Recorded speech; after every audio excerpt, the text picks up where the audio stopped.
అక్రమ వలసదారులపై సువేందు అధికారి ప్రభుత్వం తీసుకుంటున్న కఠిన నిర్ణయాలు. డిటెక్ట్, డిలీట్, డిపోర్ట్ అనే నినాదంతో సరిహద్దుల్లో ఇప్పుడు ఒక సరికొత్త ఆపరేషన్ మొదలైంది. అసలు ఈ ప్లాన్ ఏంటి? తృణమూల్ కాంగ్రెస్ ప్రభుత్వంపై వస్తున్న ఆరోపణలేంటి? మమతా బెనర్జీపై నమోదైన FIR వెనుక ఉన్న కథ ఏంటి? ఈ మొత్తం సంగతులన్నీ మనం ఈ రోజు తెలుసుకునే ప్రయత్నం చేద్దాం. గుంపులు గుంపులుగా తిరిగి తమ దేశానికి వెళ్లిపోతున్నారు. ఈ జిల్లాల్లో వారంతర వారే స్వచ్ఛంగా బంగ్లాదేశీలు తిరుగుముఖం పడుతున్నారు. వీరిలో చాలా మంది బయటపెట్టిన నిజాలు రాజకీయ వర్గాలను దిగ్భ్రాంతికి గురి చేస్తున్నాయి. వాళ్ళు చెప్తున్న మాటలు వింటే చాలా మంది షాక్ అవుతున్నారు. ఇక రాష్ట్రంలో రాజకీయ వేడిని పెంచిన మరో కీలక అంశం ఏంటంటే బెంగాల్ మాజీ ముఖ్యమంత్రి మమతా బెనర్జీపై నమోదైన FIR go back to Bangladesh అనే నినాదం మార్మోగుతోంది.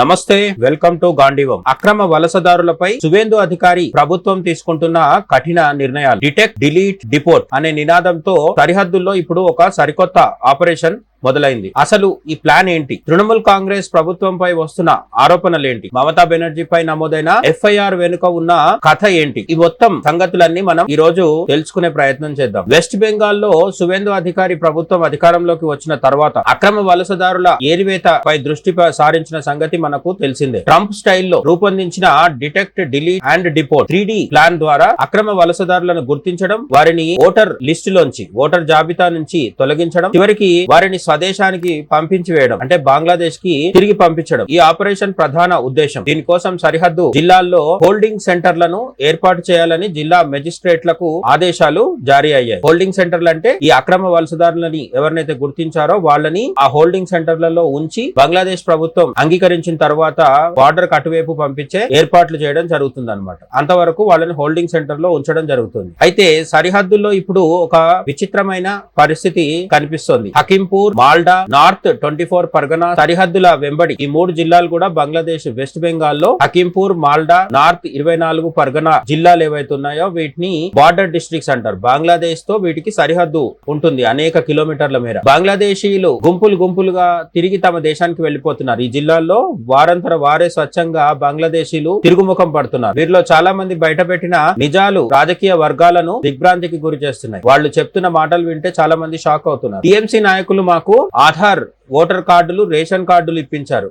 లక్ష్మీర్ భాండార్ వంటి ప్రభుత్వ పథకాల డబ్బును కూడా మేము తీసుకున్నాం. అందుకు ప్రతిఫలంగా TMCకి ఓటు వేయాలని వారు నిబంధన పెట్టారు అని బహిరంగంగానే ఇంతకాలం భారతదేశంలో అక్రమంగా నివసించిన బంగ్లాదేశీయులు తమ దేశానికి వెళ్లిపోతూ చెబుతున్న మాట ఇది. ఇక రాష్ట్రంలో రాజకీయ వేడిని పెంచిన మరో కీలక అంశం ఏంటంటే బెంగాల్ మాజీ ముఖ్యమంత్రి మమతా బెనర్జీపై నమోదైన FIR. ఇది ఈద్ సమయంలో ముస్లింల పండగ సందర్భంగా ఆమె చేసిన ప్రసంగం ఒకటి ఇప్పుడు వార్తల్లో నిలుస్తుంది. మమతా బెనర్జీ సనాతన ధర్మాన్ని ఉద్దేశించి గంధా ధర్మం, చెడు ధర్మం, దుర్మార్గమైన ధర్మం అనే అర్థం వచ్చేలాగా గంధా ధర్మం అని వ్యాఖ్యానించడం జరిగింది. ఇది మతపరమైన మనోభావాలను గాయపరిచిందని పేర్కొంటూ సిలిగురి పోలీస్ స్టేషన్ లో కేసు నమోదైంది. ఈ ఘటన ఇప్పుడు రాజకీయంగా పెద్ద ఉద్రిక్తతలకు దారితీస్తోంది. అంతేకాకుండా CAA ఆ మధ్య చాలా పెద్ద కాంట్రవర్సీ జరిగింది. దీని మీద ప్రతిపక్షాలన్నీ గగ్గోలు పెట్టి ఏదో జరిగిపోతుందని దేశవ్యాప్తంగా అల్లర్లు కూడా చేయడం జరిగింది.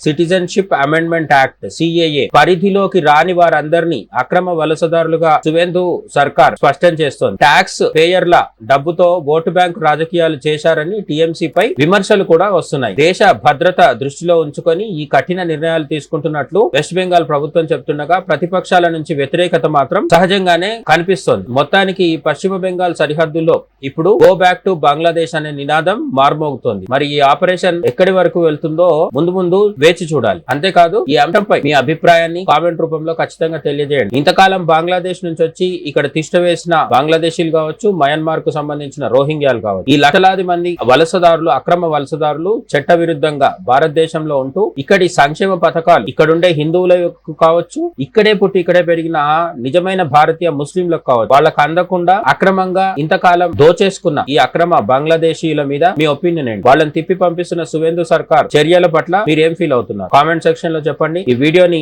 లైక్, షేర్ చేయండి. గాంధీవం ఛానల్ కి సబ్స్క్రైబ్ అవ్వండి. Thank you. జై హింద్.